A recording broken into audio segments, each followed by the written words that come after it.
নমস্কার। বেশ কিছুদিন ধরে একটা বিশেষ শব্দবন্ধ কানে আসছে।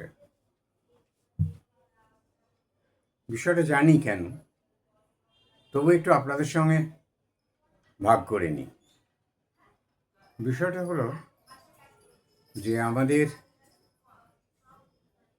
পশ্চিমবঙ্গ প্রশাসনের সর্বোচ্চ ব্যক্তিরা, চূড়ান্ত সর্বোচ্চ ব্যক্তিও, এবং কাল শুনলাম বাম মার্গী কোনো এক নেত্রী, সকলেই রামধনুকে রংধনু বলছেন।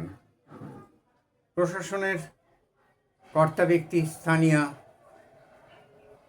বলেছিলেন, আমরা রামধনু বলি না, আমরা বলি রংধনু। কিন্তু বিষয়টা হচ্ছে,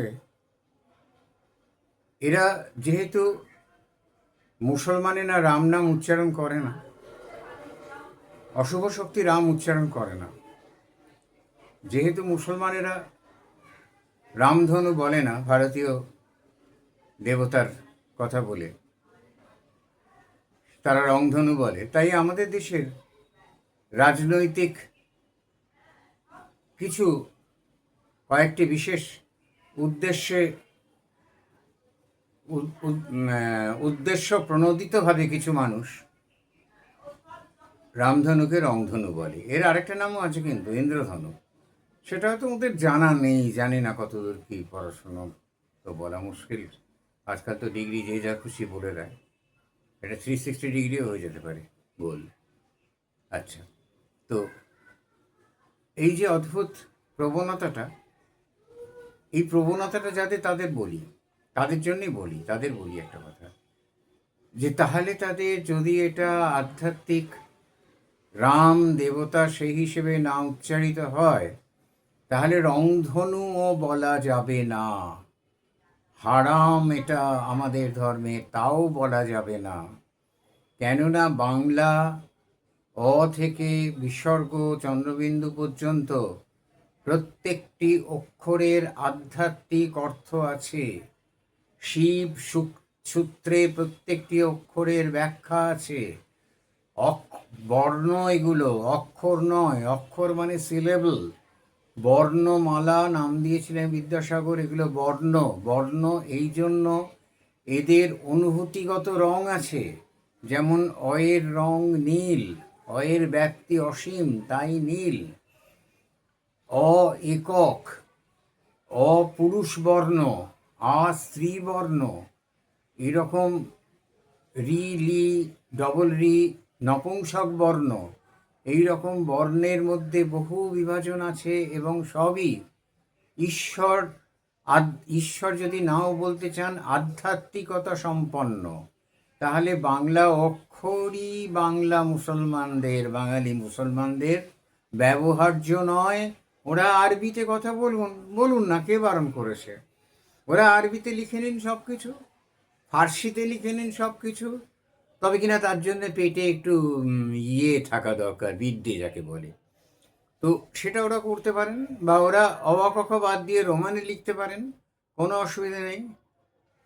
কিন্তু বিষয়টা হচ্ছে যে বাংলা অক্ষরে তাহলে লেখা যাবে না। গোবিন্দভোগ চাল যদি গোবিন্দ কথাটা শিরক হয়, গোবিন্দ কথাটা যদি হারাম হয়, তাহলে কিন্তু ভোগ কথাটাও বলা যাবে না, আর কোনো নামই দেওয়া যাবে না বাংলায়। কারণ বাংলা প্রত্যেকটি বর্ণ শিব সূত্রের সঙ্গে জড়িত, প্রত্যেকটি বর্ণ কালী সূত্রের সঙ্গে জড়িত, দেবী কালী। যা সেই জন্য রামপ্রসাদ বলেছেন, যাহা শোনো কর্ণপুটে সবই মায়ের মন্ত্র বটে। একটা উদাহরণ দিই, এই ক অক্ষরটার 3টে বিন্দু ব্রহ্মা বিষ্ণু মহেশ্বর, আর মধ্যস্থল হচ্ছে দেবী আদি শক্তি বা ক আদি দেবী, আর ধনুকের মতো এই বাঁকা অংশটা হচ্ছে জ্ঞান কাটারি, এটা দিয়ে অজ্ঞান অসুরকে ছেদ করা যায়। তাহলে বর্ণের এই যে সুগভীর ব্যাখ্যা, এটাও তাহলে বাদ দিতে হবে। এটা তো মাদ্রাসায় পড়ানো হবে না, ক্ষমতার বাইরে। তাহলে এই আমরা রামধনু বলি না, আমরা বলি রংধনু। কেউ কেউ বলে পানি, অসুবিধা নেই। তাহলে সেটা তার যার যা ধর্মীয় বিশ্বাস বা যে ধর্মের প্রতি বিশ্বাসঘাতকতা করবে, যা খুশি করুক, সেটা তার ব্যক্তিগত। কিন্তু সেটা ভাষাটাকে বিরক্ত করা যাবে না, বা ভাষাটাকে ব্যঙ্গ করা যাবে না। তাহলে এই রামধনুর পরিবর্তে রংধনু বলে যে ওরা একটা বিশেষ ধর্মীয় গোষ্ঠী, ছোট ভাইয়ের পায়জামা আর দাদার কুর্তি পরা একটা বিশেষ ধর্মীয় গোষ্ঠী, তাদের কাছাকাছি হতে চাইছেন, এই ধারণাটা কিন্তু ভুল। এটা হওয়া যাবে না। কেননা প্রত্যেকটি বর্ণের মধ্যে ঐশ্বরিক ব্যাখ্যা আছে। আমাদের শরীরের মধ্যে চক্রে, প্রত্যেকটি চক্রে ত্রিদল, শঠদল, শতদল, দশদল, সহস্রদল যে পদ্মের পাপড়িগুলো কল্পনা করা হয়, সেই প্রত্যেকটা পাপড়িতে এক একটি অক্ষর সমাসীন, এক একটি বর্ণ সমাসীন। অক্ষর মানে ব্রহ্ম। এই জিনিসগুলো কি এরা জানেন? না শুধু শুধু মঞ্চে দাঁড়িয়ে আসর গরম করার জন্যে বলছেন আমরা রামধনু বলি না, আমরা রংধনু বলি। রংধনু বলা যা, রামধনু বলাও তাই। কেননা এই বর্ণগুলো প্রত্যেকটি অধ্যাত্ম অনুভূতির প্রতিভূ। আমরা এইগুলো নিয়ে পড়াশুনো একটু কম করি বোধহয়, সেই জন্যে আমরা বিষয়গুলো জানি না। আর নেতা নেত্রীদের কথা যত কম বলা যায় ততই ভালো, কারণ ওদের বাংলা একটা লাইনের মধ্যে এতগুলো ভুল থাকে যে লজ্জা করে বাঙালি হিসেবে। মনে হয় যে এরা কি বাঙালি? এরা বাংলা শিখে বাংলা বলছে, মানে বাংলা জেনে বাংলা বলছে, না এরা বাংলায় আধিপত্য করতে হবে বলে বাংলা বলছে। একটা লাইন ইংরেজি আমি বলিনি, ইংরেজি আমার মাতৃভাষা নয়, সেখানে ভুল থাকতেই পারে, কিন্তু থাকা উচিত না ওই পোস্টে চলে গেলে।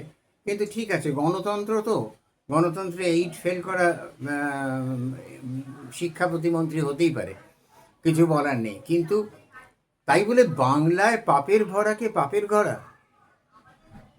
এক ঘড়া পাপ, দু ঘড়া পাপ, ভরা মানে জানে ভগবান। মানে এই মানুষগুলোর শিক্ষার জায়গাটা কোথায়?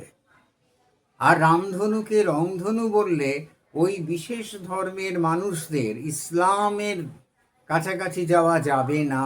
ইসলামের যারা বলছেন যে আমরা নাম পাল্টে দিচ্ছি, গোবিন্দভোগ চাল বলবো না, কিষেন ভোগ আম বলবো না, তারা তো বাংলাতেই অন্য নাম দেবেন।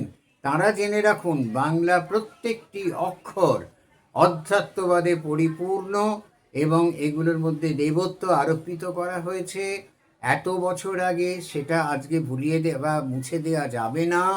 যেরকম স্বাধীনতার পরপর 4 জন যে শিক্ষামন্ত্রী হয়েছিলেন, 4 জনেই বিধর্মী, তারা যে ইচ্ছে মতো ইতিহাস রচনা করিয়ে সমস্ত কিছু অনেক ভুল তথ্য আমাদের দিয়েছেন, সেভাবে বর্ণমালাকে ঘাঁটানো যাবে না। কেননা বর্ণমালার ভেতরে এই জিনিসগুলো আবহমান কাল ধরে চলে আসছে। সুতরাং যারা অন্য ধর্মের কাছাকাছি যাওয়ার জন্য রামধনুকে রংধনু বলছেন, ইন্দ্রধনুও বলছেন না, তারা জেনে রাখুন, রংধনু বলা যতখানি ওই বিশেষ ধর্মটির কাছে, রামধনু বলা যতখানি অপরাধ, রংধনুও ততখানি অপরাধ। ইভেন বাংলা ভাষায় কথা বলাটাই অপরাধ। কেননা বাংলা প্রত্যেকটি বর্ণ ঐশ্বরিক ঐশ্বর্যে পরিপূর্ণ। নমস্কার।